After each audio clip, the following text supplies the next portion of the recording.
महोदय, मैं माननीय मंत्री जी से जानना चाहता हूं कि TR3 के तहत वर्ग 1, 5, 6, 8, 9, 10 एवं 11, 12 में शिक्षा विभाग के अंतर्गत कुल 88,886 पदों पर रिक्तियां प्रकाशित किया गया। इसमें से महोदय मल्टीपल रिजल्ट जिसका आया है उसके बदले एक एक रिक्ति पर 2-2 रिजल्ट आ गया, 3-3 रिजल्ट आ गया। तो क्या उससे जो रिक्ति फिर बनी है उस रिक्ति के लिए महोदय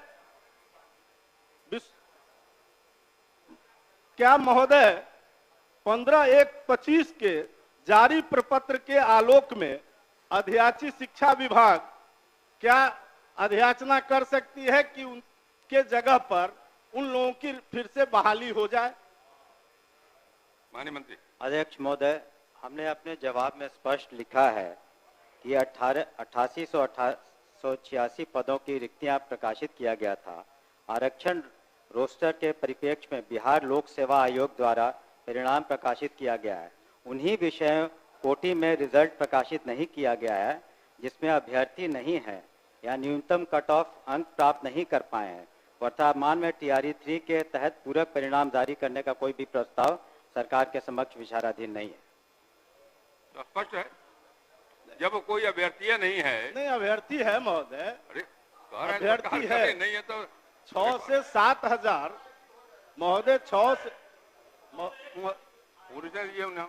महोदय 6 से 7 हजार तो ऐसे अभ्यर्थी हैं जिनका रिजेक्ट कर दिया गया और बाकी ऐसे अभ्यर्थी हैं महोदय, कट ऑफ मार्क नहीं आएगा तो क्या करेंगे? नहीं महोदय, ऐसे अभ्यर्थी हैं जिसके बारे में हम जानना चाहते हैं कि जिनके मल्टीपल रिजल्ट आ गए। मल्टीपल रिजल्ट आने के कारण उसमें से कई लोग छट गए, तो जो छठे जिस स्थान पर से उतनी रिक्ति फिर रह गई, उस रिक्ति पर लोक सेवा आयोग ने अध्याचना किया है कि शिक्षा विभाग अगर ये अध्याचना करे, उन्होंने अपने पत्र में स्पष्ट किया है, वो पत्र भी मेरे पास है महोदय, यही वो पत्र है, और उसने मांगा है कि अगर शिक्षा विभाग ये अध्याचना करे तो हम उस पर बहाली करने को तैयार हैं। तो क्या शिक्षा विभाग अध्याचना करना चाहती है? माननीय मंत्री। सीधा जवाब भी है कि तत्काल उस पर कोई हम लोग विचार नहीं कर रहे हैं। धन्यवाद। क्या बोलिए? ये जब विज्ञप्ति आई थी महोदय, तो उस समय अभ्यर्थियों से प्राथमिकता लिया गया था। आप 1 to 5 में जाना चाहते हैं, 6 to 8 में या 9, 10 में, प्राथमिकता देने के बावजूद एक अभ्यर्थी का 3-3 जगह रिजल्ट दिया गया है और ये सदन को गुमराह किया जा रहा है कि कट ऑफ के अंदर लोग नहीं आए। कोई गुमराह नहीं करता, बल्कि महोदय वो सब पब्लिक में है महोदय, कट ऑफ इक्वल, जो कट ऑफ आया है उसके इक्वल मार्क्स रहते हुए भी केवल एज के चलते हजारों की संख्या में विद्यार्थियों का चयन नहीं हुआ है। इक्वल नंबर है लेकिन एज के चलते इनको बाहर रखा गया है। कुछ लोग 1 नंबर से हैं, सब मिनिमम एलिजिबिलिटी पॉइंट से ऊपर वाले बच्चे हैं। इसीलिए और सरकार ने TR1 में सप्लीमेंट्री रिजल्ट दिया भी था। पूरा क्या आपका?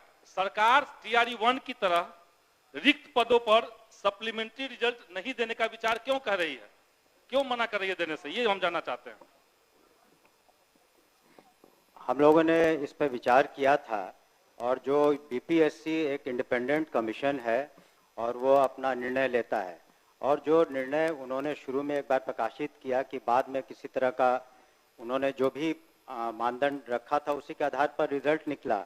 बहुत से ऐसे एग्जाम होते हैं जिसमें सप्लीमेंट्री नहीं निकलता है, तो इसमें तत्काल कोई सप्लीमेंट्री हम लोग की मांग की रिजल्ट दिया जाए। जो उसमें तो अभी और भी उसमें मई महीने तक, आपको बता दें मई तक आपको चौथा 5वां भी होने वाला है, तो चौथा भी होगा, तो बाकी में होगा, लेकिन अभी तत्काल इस पर विचार नहीं कर रहे हैं हम लोग। अख्तरुल इस्लाम साहिब।